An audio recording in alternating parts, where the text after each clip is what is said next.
What's going on, YouTube, fam?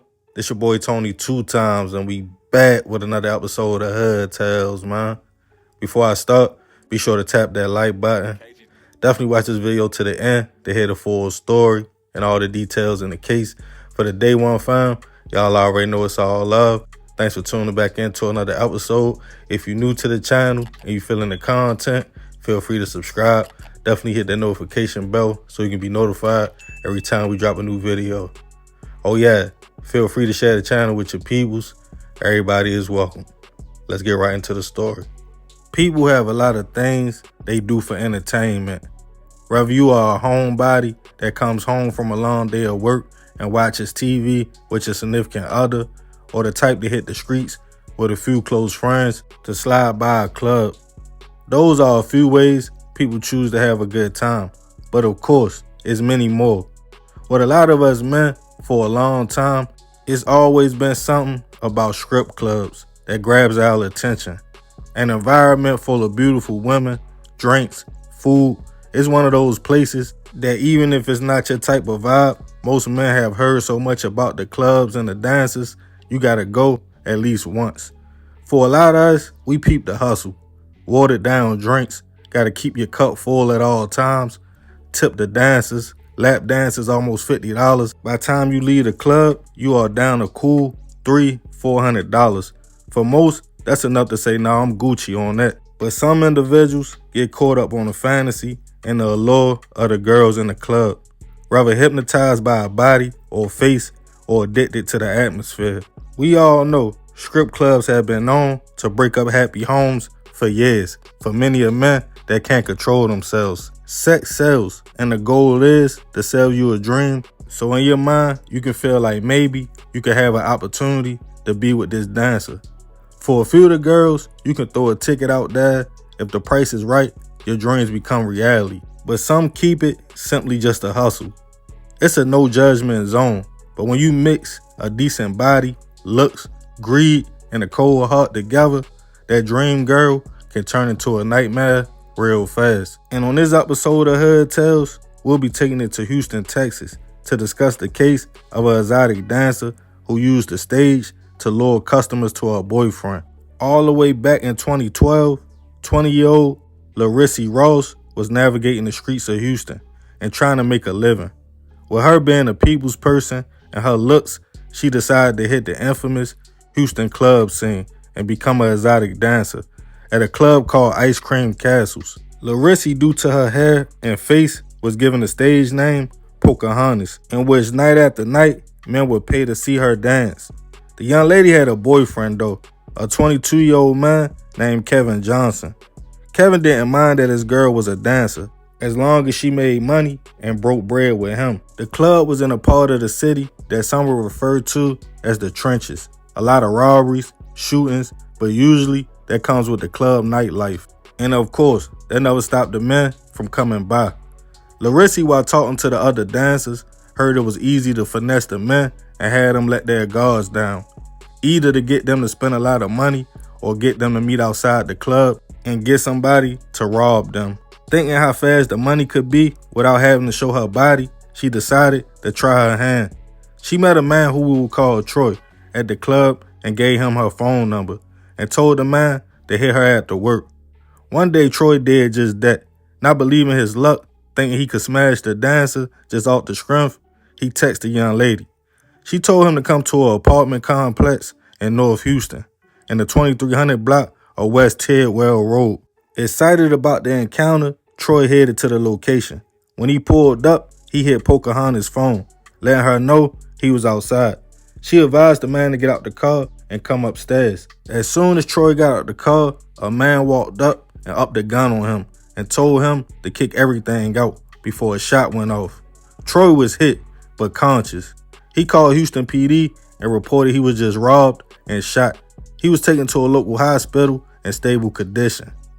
He was able to give a full description of the girl he was coming to meet. He also told police the club she worked at and her name, as police clearly knew it was a setup. Pocahontas was quickly picked up and taken into custody. She claimed not to know the shooter's name, but admitted she helped set up the robbery. She was held on $50,000 bail in which she made, and then she was released on a box. But the show continued, still dancing and meeting men. She would soon meet a 34-year-old man named Boudreaux Briscoe, who family and friends called Boo for short. Boo was a father of 7 kids, a hard worker, and sometimes on his downtime, he visited the strip club. After meeting Pocahontas and getting her number, he couldn't wait to see her outside of the club. On February 17, 2012, Boo was outside on the late night tip. He had to pick his cousin up from the airport. Once he scooped him, he let him know like, yo, I'm about to go link up with this little dancer chick. Slide with me. His cousin said okay and agreed to the situation.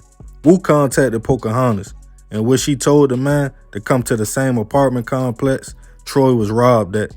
Not knowing her MO, he agreed. As him and his cousin arrived, Pocahontas came outside to meet the men in the courtyard.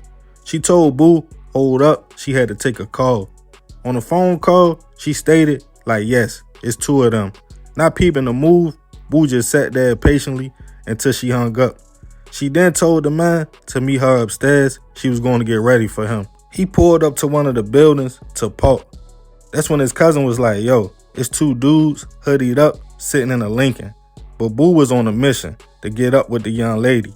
He got out the car to walk to the building while his cousin stayed behind. As he approached the complex, the 2 men had already got out the car and was creeping up by a dumpster.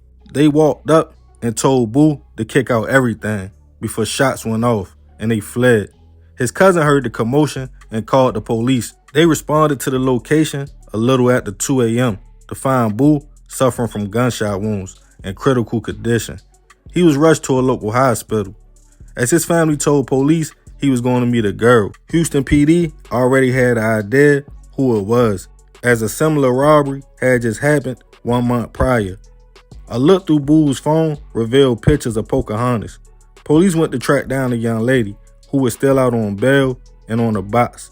As a few days went by, she was picked up and taken into custody. In an interview, she admitted she was trying to set Boo up to be robbed, but she didn't know they would shoot him.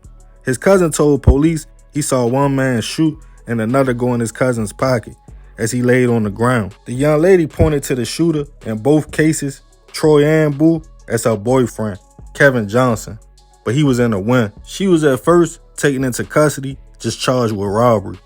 As Boudreaux's family spoke out on him being a kind man with 7 daughters and a big heart, his peoples cried as they felt he was taken for no reason.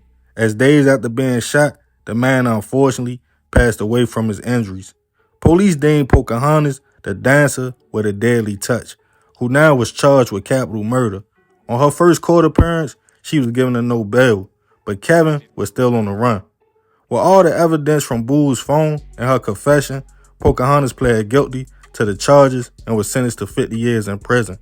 It took almost a year for police to track down Kevin, who was pulled over on a traffic stop and taken into custody, charged with the same thing as his girlfriend. I couldn't find any information on if he got found guilty or was ever sentenced at all. Rest in peace to Boudreaux. I send my prayers and condolences to his family. Sometimes as men, we let our desires get the best of us.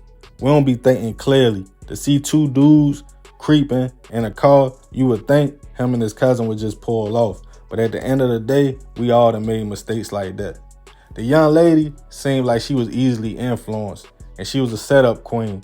She used the club to set men up to get money outside the club. When really, if she just would have focused on what she had going on, she probably could have made more money dancing.